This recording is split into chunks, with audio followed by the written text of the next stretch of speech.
I was sitting with a client last month and we were discussing business development. Now, they are in the fortunate position to be generating between 20 and 30 new inquiries each month because they've really worked on their website to generate new leads and it's clearly working.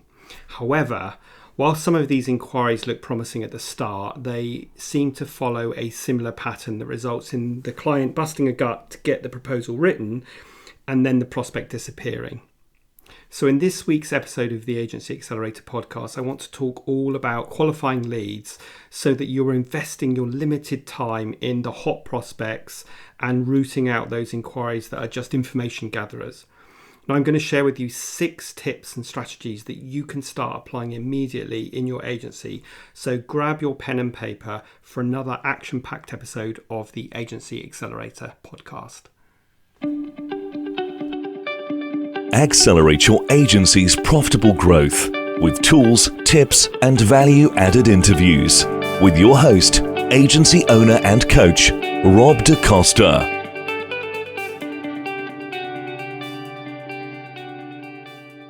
Before we jump into today's episode of the podcast, I want to really quickly tell you about some free value-packed training I'm going to be delivering in September. This training is entitled How to Easily Fill Your Sales Pipeline with High Quality Leads in the Next 90 Days. Now, this is a 60-minute training where I'll be talking about why referral-based clients are actually setting your agency up to fail, the importance of niching your agency and how to go about niching that to discover your zone of genius, how to create compelling marketing messages that instantly build credibility with your target audience. I'll be talking about the importance of building your mailing list and making sure that your agency is aligned across the market, product, service, and price. So this is a real action-packed 60-minute training with some exclusive bonuses. And all you need to do is head over to training.dacostacoaching.co.uk/sales pipeline webinar. That's training.dacostacoaching.co.uk/sales pipeline webinar, and you can save your seat. I'll put a link to this in the show notes, but let's get on with today's show. Although I want to keep my business predominantly online, and I've proven over the last 18 months that I can run my business and be as useful to my clients working via Zoom, there are still times where it makes more sense to meet a client face to face. Now, one such client I spend a whole day every month with working on their agency strategy, and that can be pretty intense work, so it's much better done face to face. Now, part of the strategy discussion always revolves around marketing and business development. Now, this client has done a brilliant job at the top of the funnel marketing activities, which means they've been getting lots of people joining their email list and a consistent flow of between 20 and 30 new inquiries every month, which sounds brilliant, right? However, when we dig a bit deeper into the numbers to look at how many of these inquiries over the last quarter are moving down the sales funnel and becoming warm prospects and then ultimately customers, we established that a lot of the inquiries seem to follow a similar pattern that results in them having in-depth conversations with the prospect.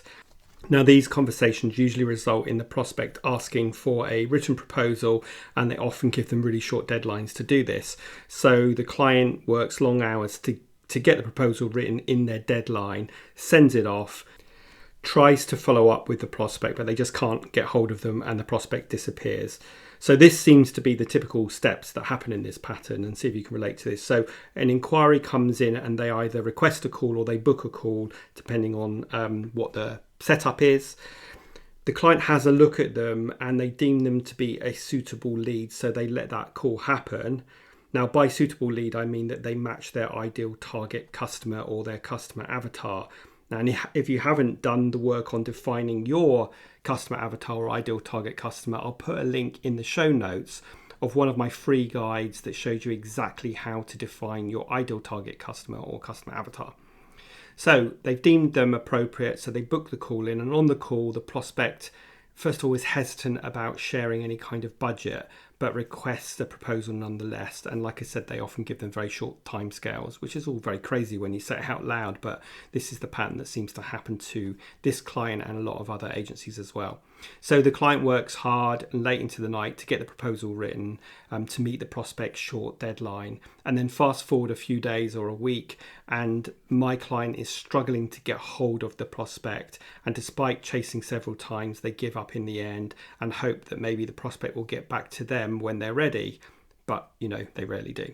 So if you can relate to this, raise your hand. And if you could see me right now, you would see that I am raising my hand as I say this, because this has happened to me a number of times in the past, and it's a familiar story that I hear happening to this client and other clients, and no doubt you as well. Because let's face it, we have all been there. But there are a few red flags in the story that I've just shared with you that should have halted the process sooner.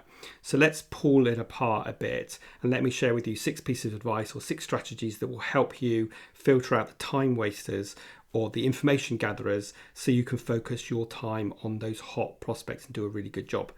Now, we're all really time poor, so there is a double negative whammy if you're inundated with leads and you're pursuing lots of those leads, because you're investing your time in leads that maybe don't go anywhere. And second of all, that means you're limiting your time on focusing on those hot prospects, which could mean that you're not doing as good a job, which of course in itself means that you give yourself less chance of actually winning that hot prospect client.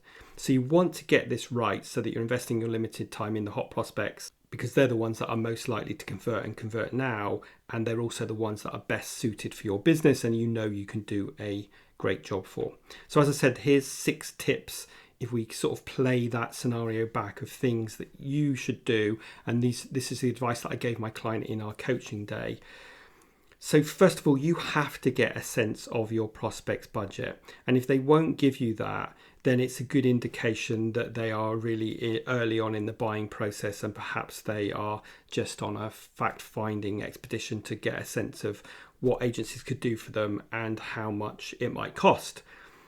So there are some techniques that you can use to encourage them to give you a budget, or at least give you an idea of the range of their budgets. And this is something that I teach in my self-running agency implementation group on exactly how to do this. But at least give your client a range of prices and have them tell you where they sit if they won't give you a budget. Now, if you've done all of that and they are still unable or reluctant to give you a budget, then my advice would be to walk away. Let's just imagine that you are at home and you've got an architect who's come around your house to discuss adding an extension to your home, and you're refusing to give the architect any sense of the budget. So how on earth could they quote? Are they quoting for like a single story lean-to, or are they quoting for a 3-story extension with, a massive master bedroom on the top floor and an ensuite bathroom? They just can't quote. And imagine how crazy it would be to sit with an architect and say, well, actually, I'm not going to give you a budget, or I don't know what it is. So exactly the same is true for you. So if your prospect won't give you a budget or won't give you a sense of where a range of their budgets, my advice to you is walk away, because you will never be able to give them a proper quote. And it is a big red flag to say that it's too early in the process and they're probably just in information gathering mode. Now, there's nothing wrong with people who are in information gathering mode, and they may well one day become your perfect client, but they're not ready now. But you should not be using your time to educate these people. Have content, downloads, freebies, videos, guides, or whatever on your website that they can download that will help educate them. So you keep them in your world, but you're not using your time to educate them. And often, I don't quite know the psychology of this, but often if you're the person that's helping someone set their budget and define their brief for a project, they'll often end up going somewhere else to get that piece of work actually fulfilled. So you don't want to be that person. So my advice, tip number 3 really, is that if you've tried to get a budget out of the prospect and they won't give you one, then walk away, because it makes no sense. And actually, you know what, share that architect story with them, because everyone can relate to that idea of having an extension on their home and how crazy it would be not to give them an idea of your budget. So for most of us, time is our most valuable commodity, as I've been saying. So you want to invest as little time as possible in those early discussions with prospects, So do things like use pre-written email templates to quickly follow up leads, to filter them in or out, and think about what other pre-prepared content you can create that you just need to tailor slightly to send off to those prospects that you think are not well enough qualified. And bear in mind that the further down the sales funnel they go, the more time you should invest. So if you think of a sales funnel as like a triangle with the wide part of the triangle at the top and the narrow part at the bottom, your time needs to be the complete inverse of that. So if you drew another triangle next to it the other way up with the point at the top, that's your time. So at the top of the sales funnel, where you've got people coming in your world, but they're cold leads, you do not want to be spending a ton of time. So your email marketing, your website, your freebies, your content, your blogs and videos, podcasts and so on can be the content that helps drive people into your funnel and move them down the funnel. And as they get towards the bottom, you spend more time with them. And of course, the secret here is to identify the hot prospects that you're going to invest your time in and get rid of those others as quickly as possible, which is obviously what we're talking about today.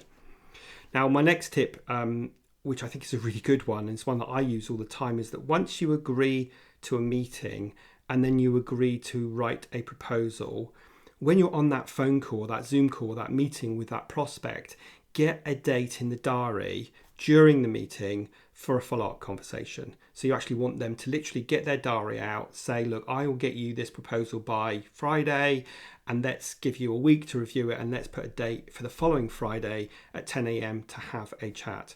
Now, of course, that doesn't mean that they won't cancel that meeting, but you've already kind of created an expectation with them that you are going to be following up, and let's get a specific date. And it also creates a sense of timeline and urgency, so the client needs to review your proposal and then have some feedback for you. Because isn't it crazy and frustrating how prospects will often test us by saying we've got a really short time scale, and then if you do get hold of them, say a week afterwards, they say, oh, I haven't even had a chance to look at it yet. And you're thinking, I worked late into the night or the weekend to get this done to your crazy short time scale, and you haven't even looked at it.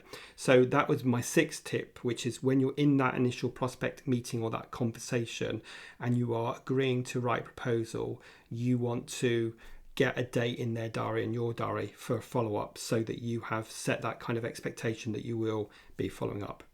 So these are 6 tips that I shared with my client in that coaching day, and we worked through all of this. And we also looked at some other methods for speeding up the process, such as I've said, creating a set of pre-written email templates that can be used and tailored for different responses. So like a thanks but no thanks, or a thanks but I need more information. So they're not writing these from scratch every time, but they are having a starting point that isn't 0 but is maybe like 70, and then they just tailor it slightly to get it to 100%, because the goal of this is to filter in the hot prospects where you're going to spend your time and filter out just those fact finders or those people that may not be a right fit. But that doesn't mean you should ignore them, which is why having these pre-written email templates is a great idea, because they may not be a fit for you today, but they may be the right kind of client for you in the future. So you do want to follow them up in a politest way possible, but it isn't always going to be by spending lots of time on the phone with them. Now, if you're listening to this and thinking that the client I was with is really lucky because they're generating that many new inquiries per month, and your challenge might be that you need more leads in the top of your funnel in the first place, and you're actually not getting anywhere near 20 to 30 inquiries a month, you may not be getting 1 or 2 or not even that, then my recommendation is to go back and listen to my mini podcast series on business development, which is episodes 41, 42 and 44. And again, I'll put links to those episodes in the show notes. So I hope this gives you some food for thought, because once you're at the stage of generating a consistent flow of inquiries, you really quickly need to separate the info gatherers from the genuine hot prospects and invest your time in the latter, rather than getting sidetracked and distracted by following up every lead that often takes you down a blind alley and a dead end. As I mentioned, there's some useful links connected to today's podcast in the show notes. And as ever, if you found the episode useful, please make sure that you hit the subscribe button, and also consider leaving a review on Apple Podcasts, since it really helps the algorithm show the podcast to more agency owners just like you, which in turn helps me help more people just like you. Other than that, have a great rest of your week, and I'll be back with you next week for the next episode of the Agency Accelerator Podcast.